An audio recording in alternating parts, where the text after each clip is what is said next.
Hi, folks. Welcome to Crisco's Corner.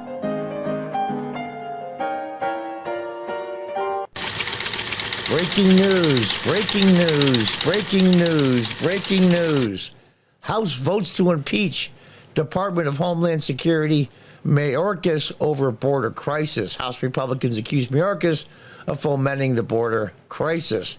The vote was 214 for impeachment, 213 against. Now, a cabinet member has not been impeached since 1876. Let's read on. Homeland Security Secretary Alejandro Mayorkas has been impeached by the House of Representatives. A cabinet secretary has not been impeached by the U.S. Congress since 1876, and I believe it was the Secretary of War, now called Secretary of Defense. That's how lame we've gotten. It is what it is, the Secretary of War. The office of the Senate Majority Leader Chuck Schumer said Mayorkas' impeachment trial will begin later this month. The House impeachment managers will present the articles of impeachment to the Senate following the Senate work week. Schumer's office said in a statement, senators will be sworn in as jurors in the trial the next day. This is the same as the two impeachment trial procedure for then President Trump. Senate President pro tempore Patty Murray will preside. Oh, joy. She's a real peach. Tuesday evening's vote marked the House Republicans' second attempt at impeaching Mayorkas. GOP lawmakers targeted Biden official over the ongoing migrant crisis at the U.S. border, accusing him of deliberately flaunting existing immigration law and worsening the situation. Now, I'm not defending Secretary Mayorkas by any means. I think he's a major piece of crap. But frankly, he's just following the orders of the administration, the Biden administration. Notice I didn't say the policies of President Biden. It's the policies of the people that are running the Biden administration. But it still comes down to the fact that President Biden, the buck stops with him. Tuesday evening marked House Republicans' second attempt at impeaching him. They tried before and they were short. It's amazing. Vote was a little tight. 214 to 213 with 4 not voting. Vote was always expected to be tight. Mayorkas narrowly escaped impeachment last week when every single House Democrat showed up to shield him, including Representative Al Green, Democrat of Texas, who temporarily left the hospital where he's recovering from surgery to cast his vote. Oh, what a hero. 3 Republicans also voted down the effort. Each criticized Mayorkas' handling of the border, but had reservations over whether it rose to the level of impeachment. McClintock warned it could set a precedent for political impeachments that could harm GOP officials in the future. And that's the other side. That's the other side of the coin. The sword cuts both ways, whatever acronym you want to use, or excuse me, analogy you want to use. It's, what do you do? Instead of just complaining what a lousy job a person is doing and how much it's destroying the country, you've got to act somehow. What else can you do? Swapping one leftist for another is a fantasy. Solves nothing, excuses Biden's culpability, and unconstitutionally expands impeachment that someday will bite Republicans. I can't say honestly that I can disagree with that. I mean, what difference does it make? Say Mayorkas is out tomorrow, which won't happen. He won't be impeached. But we'll say that he is. He'll just get replaced with somebody else. He'll just get replaced with somebody else. Now, I'm going to show a short clip here for then Vice President Biden saying how unlimited immigration, nonstop, and sitting right to Biden's left is, wait for it, Mayorkas. Let's check out the clip. An unrelenting stream of immigration. Non-stop. Well, pretty interesting, huh? Let's read on. It's, is it making a statement? Is it just about politics? Probably a little bit of both, a little bit of everything. However, Speaker Mike Johnson dismissed any concerns about precedent in comments to reporters hours before the vote on Tuesday. Mayorkas is an exceptional case in U.S. history, Johnson said, accusing him of having done more damage on the country than any cabinet secretary that's ever been. Now, We'll say Mayorkas disagrees with everything that the Biden administration wants concerning border security. It's under the umbrella of the Department of Homeland Security. Like the Secret Service used to be under the Treasury Department, now it's under the Department of Homeland Security, a agency created from 9/11. It's a tough call. So Mayorkas say he resigned over what Biden is doing.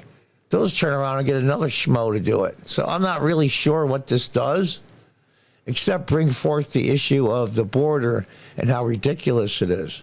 That the stay in Mexico policy should be put back in place. Catch and release should be gone. And anybody that's caught in the United States unlawfully, whether you apply for asylum or not, if they not come through a port of entry or do so legally, they should be deported and expelled. And they should be, well, this is my opinion now, not the law, but if you're caught in the country unlawfully, whether you have a legitimate asylum case or not, if you came in unlawfully, you can't file for asylum for 5 years.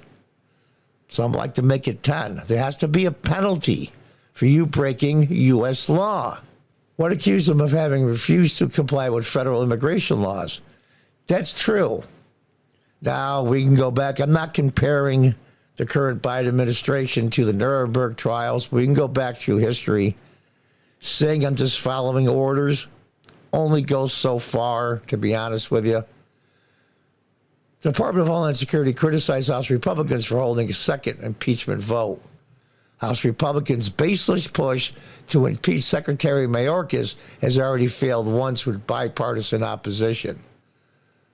Time should be spent addressing the issue by advancing bipartisan legislation to fix our broken immigration laws and provide needed resources for border security, the department said. Resources for border security, there's going to be another video coming out, how many billions we're sending to Ukraine, Israel, and Taiwan, with zero or very little money going to the border. We have the laws in place currently. We don't need any new ones. You just need to enforce the ones you have. And then turn around and say, we want new laws. And if you saw that the new legislation concerning that's a joke, absolute joke.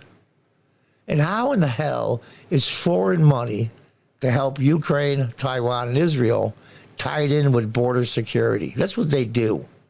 They tie in different subjects in the same thing. So if you're against one part of it, you're against all of it. It sucks and it's ridiculous. A DHS spokesman said House Republicans are remembered by history for trampling on the Constitution. What a crock of bullshit. Secretary Mayorkas was helping a group of Republican and Democrat senators develop bipartisan solutions to strengthen our border. That's another lie. We had plenty of strength at the border. Mayorkas, I should say President Biden and Mayorkas as his surrogate, so to speak, has made the border security into hotel clerks. As they're caught in the country, they're given money on a debit card, a place to live, a monthly allowance in some cases, and then given a court date 3-4 years in advance, and then just cut loose into the interior of the country. Have wasted months with basis on constitutional impeachment.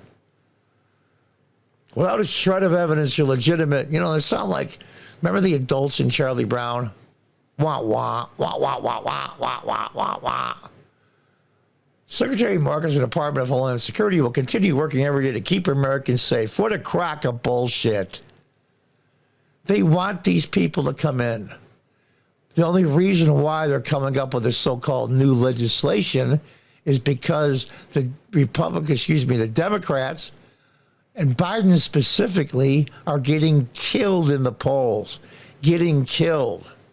So now they want to pull the plug on all this illegal immigration that they're facilitating. They have broke their oath to upend the Constitution of the United States and federal laws. You don't need any new federal immigration laws. In fact, if anything, the only thing I would change is to tighten up the regulations for asylum. Economic hardship from the country you're coming from is not and never was a criteria for applying for asylum. Ever. Ever. But these NGOs train these individuals to say the right thing so they can slip through the cracks. The only change that I would make the produce your evidence. You're fearful to go back to your country because of politics and other reasons. I would tighten up the reasons and make it harder for them so they can't lie. So they just simply can't lie. Or simply do this. We'll just have a yearly quota, like the Democrats tried to, but not as liberal. Theirs was 5,000 a day, which is 1.8 million people a year. I would make that, we'll make it 500,000 a year. That's plenty. That's plenty. That's a little over 1,000 a day. It seems like a lot, but a country this big, it's not. And once we reach that 500,000, assuming everyone that's applying for asylum is legitimate, the asylum process stops until the next calendar year, and then it starts over again. So if in November of this year the law was in place and we reached our 500,000th legal asylum seeker, the rest of the year is cut off and doesn't start up again until January 1st. Yeah, will it flood the border at the beginning of the year? But we're only allowing, we could even have a caveat, so many per day. 1,000 a day max. We can put these into place. They're very easy to do. They're common sense laws. And don't let the smokescreen of the Democrats telling you that we need these new laws for President Biden to enforce and strengthen our immigration laws to protect our country. Dun, dun, dun. Is total bullshit. Total unadulterated bullshit. Anyway, folks, so how this game is played. We'll see how it turns out. It'll be interesting during the trial. The evidence that the Republicans show, I'm sure it's going to be damning. There's plenty of videos. There's plenty of just evidence alone of the, we'll call it malfeasance of the current DHS secretary. So he'll have the scarlet letter, so to speak. We'll have to see how it works out. Will it change anything? Probably not. But this is really all about is changing hearts and minds of the American people for this coming November's election. Whether you vote for Biden or their Democratic surrogate or President Trump, that's what this is all about. And that's not necessarily a bad thing. Informing the public of what is really going on and not what the mainstream media and talking heads want you to see. The real truth, the facts. Not my truth, not your truth, the facts. Until next time, God bless, goodbye, and good luck.